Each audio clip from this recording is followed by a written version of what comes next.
This is the Nate Shelman Show podcast from News Talk, KBOI Boise. Broadcasting live from Hawks Stadium here from the right field plaza, the Garden. Here at Hawks Stadium tonight is Feed Your Face Wednesday. That's all you can eat food through the fourth inning. I mean, we'll talk about it later. Some great food here. I'll be throwing out the first pitch at 6:40. And normally I have a pitching coach I work with, a man who has done many first pitches. Unfortunately, my pitching coach was not able to make it in from Washington, D.C., but he's joining us on the phone right now, Congressman Russ Fulcher. It's your day job, I guess, U.S. Congressman, and then we do pitching clinics. Welcome in, sir. For the first time, thank you, Nate. For the first time, I might be safer in Washington, D.C. than I am in Idaho, because at least I'm not going to get hit with a pitch in Washington, D.C. tonight. I'm glad we all got jokes. That's fun. That's funny. Let's get to business, sir. I can appreciate that. Let's go from today and work our way backward. When you as a congressman hear about all the inflation and you hear about all the prices, we have oil news where the president is calling on oil companies to boost production. Of course, you have Fed news where they're going to raise it 3/4 of a point. The largest rate hike since the mid-'90s, which doesn't sound like that too far away, but when you really break it down, that's 25 years ago. Sir, are we going to get a handle on this, or what else needs to be done?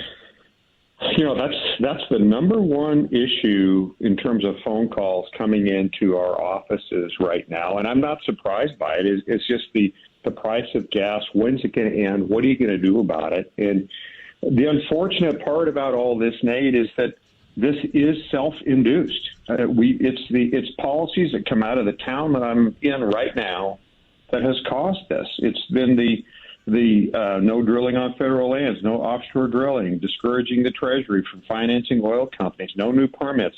All of that has had a chilling effect on the domestic energy production. Companies need and they want predictability, and this energy is having a huge impact on the inflation. And so it's just disappointing at least to me, it's disappointing for the president to blame these profits and basically deflect that blame because, well, for one thing, for the last, X number of weeks, he's been talking about it's Putin's fault. And so now it's oil company profits' fault. And it's just a shame. Let's just address the issue. And unfortunately, we're not doing that.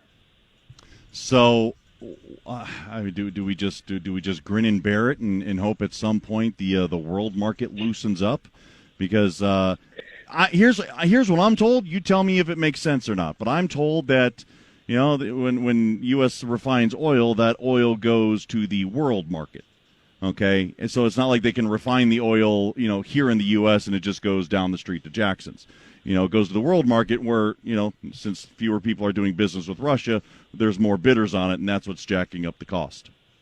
Yeah, I believe that to be true, but if America unleashes its manufacturing and its production, the supply just jumps so significantly that across the world it has an impact. I mean, it was only a year and a half ago where we were energy independent. Here, to answer your question, here's what I think is going to happen. First of all, as you probably heard, the president is going to Saudi Arabia. He's going to beg them to increase production, which is amazing because, they don't produce nearly as cleanly as American producers do.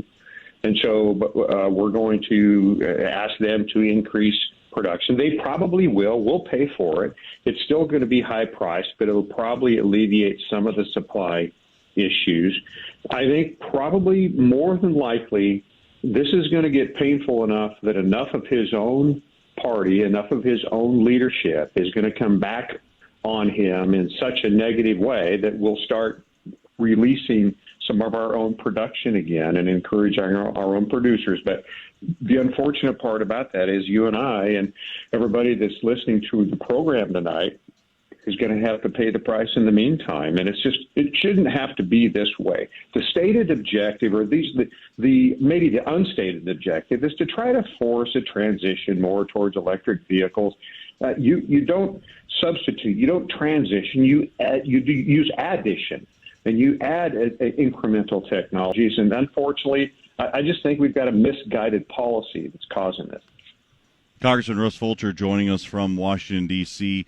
Have you caught any of the January 6 committee hearings? I have not attended certainly any of that. This is the first commission that I'm aware of that actually started with a verdict, and so they're driving towards that verdict. It's also the first one, at least in my memory, that's being played on prime time with a hired producer. So those kind of things, just raise questions in my mind. As you're aware, we weren't able to have any Republicans appointed by the minority party to participate, and any Pelosi accusations are off the books. I mean, and you know what? I was thinking about this, Nate. On January 6th, when this took place, I believe you and I did a live broadcast. Yep. On KBOI radio. Mm-hmm. And I was in the secure room at the time because I remember asking you to tell me what was going on outside because I couldn't see anything. I didn't know. Right. Yeah, that's exactly what Mike Casper and I got a hold of you, and your call into us was not so much informational as it was also to let a number of your staff know that you were okay too, and your family. But yes, in the meantime, because we couldn't communicate, and right. And but anyway, part of the struggle then, in hindsight, was that we didn't know that the speaker had rejected incremental security in the National Guard. But those questions are off limits for this January 6th commission, and that's just not reasonable. I mean, if you're going to investigate something, investigate it, look at all sides, have all sides represented when you do it. I'm told, and I haven't talked to Kevin McCarthy or Steve Scalise personally, but I'm told that they're going to release their own report from the vantage point that they were exposed to the detail. But I reflect back on that, and we were so in the dark at that time. You actually provided me with more information than I did you because I had no idea what was going on. So thank you for that. No problem. But it seems like a trial that doesn't matter because if there was actually a crime that was committed, the Department of Justice would have already uncovered it. And if anybody who needed to be charged as a result of any documents or phone calls or emails, which have already been turned over, would already be charged. There won't be anything new that we know that we don't know right now. At least it's got any validity that comes out of this. And so, I just haven't taken any time to deal with that here. We've got plenty of other things on the docket that we should be dealing with. And I tell you what, we're going to take a break. But when we come back, we're going to talk about the more important things. And we've touched on, we've touched on inflation.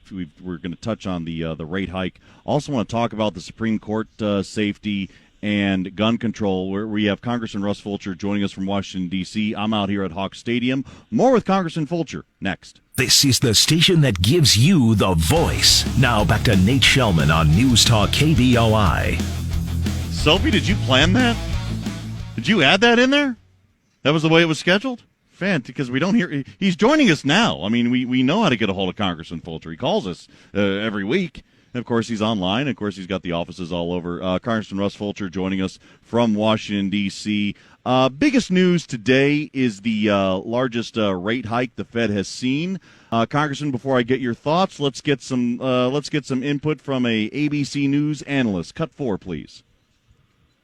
Analysts say it's a risky move, the Fed raising its key interest rate by 0.75 percentage point with the goal of tamping down on runaway inflation, Fed Chair Jerome Powell. The American economy is very strong and well-positioned to handle tighter monetary policy. The risk, raising interest rates could trigger more inflation and even a recession. Powell says the risk versus benefit has been factored in. Some indicators of inflation expectations have risen, and projections for inflation this year have been revised up notably. Now the wait and worry over how the economy will react. Congressman, how do you handle this politically? Because I know that there's part of you that is, you have a background in real estate. However, you represent people. Everyone's suffering, and there's still a desire for the House to take back at least Congress here in November. So, you hope it works, but you say, hey, this might not be the best way to do it. How do you handle this? Yeah, it shouldn't have to happen, but you're right. I stay in touch very closely with the real estate community in Idaho, and it's having the effect that you would think that it would. It's more expensive to borrow money. That has and that will lower demand, which is theoretically supposed to temper prices, which is why the interest rates are being elevated right now. But it kind of goes back, Nate, to the conversation you and I had in the previous segment. This shouldn't have to happen because this has been self-induced. The policies that we have adopted in Washington, D.C. has created this inflationary situation. And I would admit, COVID did not help, okay? So right. You got a couple things going on. But nevertheless, it's the policy, it's the energy, to a large extent. Energy is a part of this. And so then when you create a problem, then you have to try to create another way to deal with the problem you already created. And that's what we're doing. So I just try to tell people the truth. We have to change our policy here. We need to give our energy producers confidence. We need to stop printing money and throwing it and diluting the money supply and creating the inflation. And that policy will change. It's not going to be some utopia after November, but the leadership in the Congress will change and the agenda will change, and that will start improving things. One of the fights that was just had out in Congress, at least in the House side, was that over protecting the Supreme Court justices, whether or not there should be increased U.S. Marshal presence, increased protection for the Supreme Court. Not everybody. It seemed like the squad was completely identified in this vote. Not everybody on board with throwing more security over at the Supreme Court justices' homes. With an attempted assassination. Why did it take so long to get this through? Well, here's something that you may not know, Nate. The House never did a formal vote on that. This was driven entirely by the Senate. And the Senate bill was to do just what you said. It was to increase the accessibility to security for the Supreme Court justices. And unfortunately, it's necessary right now. But the Speaker in the House said, we're not going to hear that bill unless it's changed to increase security for the staff. And, of course, what the Speaker wants to do is to try to insert security for the so-called leaker, all this type of thing. And so that bill was not run in the House. It got passed by what's called a unanimous consent process, which means we didn't vote on that independently. So technically it passed the House, but it didn't go through. You might recall the protests, and what triggered this is the protests and the threat of the life on Justice Kavanaugh. Justice Kavanaugh is kind of looked upon as a conservative. He's not in favor of the liberal leadership, and so they did not feel a urgency to try to do anything. But it did pass. Unfortunately, it is needed. But I just thought I would share how that really came about. That was not a straight-up roll call vote for both sides, and we didn't have the typical debate. And the other debate that you guys have also been dealing with, since there's not enough, is do something about gun control. Do something about guns. Do come up with something. Come up with ideas. And I know you half the time you tell me that you're so focused on what goes on over at the House side. Have you heard any rumblings about the agreement in principle that's come out of the Senate between 10 Republicans and 10 Democrats? Or do you just focus on your thing? Yeah, no, I've a lot, actually. We're working very closely with the Senate now because this is near and dear to a lot of people's hearts in Idaho. And so what happened was the House passed a very encompassed bill. It was almost totally partisan, but it included the red flags, of course, which is the ability to potentially take away weapons before there's any kind of a crime. It includes mandatory trigger locks, gun-safe usage for security, magazine capacity limits, raising the age, all those types of things. We're in a very involved House bill passed over to the Senate, The Senate promptly said, thank you very much, put it in the trash can, started over. And so what is technically come out of the Senate and with a small group of the House is a much different version. It does include the red flags, but only if it's turned over to the states. And I think states are more rightfully positioned to do this. There's incentives to put red flag laws in place. There is a semi-automatic weapon, increased background scrutiny. If you're 18, 20 years old, there's money for mental health. There's money for hardening schools. It's a totally different bill, but that is, and it's not been passed yet, but that's the framework that's been agreed upon by technically by both sides now. So then it would leave it up to the state if they wanted to implement a red flag law, and not the federal government implementing a red flag law. Yes, it's one of those federal tricks. It'll say, "Hey, if you guys pass this, we'll give you a bunch of money. If you don't pass it, you don't get the money." And so, yes, so that's what's likely to happen with the red flag laws. Congressman Russ Fulcher joining us from Washington, D.C., where, listen, the Hawks games are on YouTube. I mean, there's channels you can dial into. It's either that or you continue to watch your Celtics. There's a Celtics game coming up here, too, and I know you're rooting for the Celtics. Listen, they got to win 2 games, sir, or dare we say tomorrow it's Golden State champions again. So don't get cocky. Hey, all we got to do is if we just cut the turnovers back and maybe agitate Draymond Green enough to where he gets ejected, then hey, we'll be looking good. Only here can you hear about inflation, gun control, Fed raise increases, so many topics, and get NBA insight from Congressman Russ Fulcher here, sir. And this is, all of it's about worth the same value. Well, I tell you what, sir, I appreciate the time. Thank you so much. Thank you, Nate. We'll be back live from Hawks Stadium when we come back after news.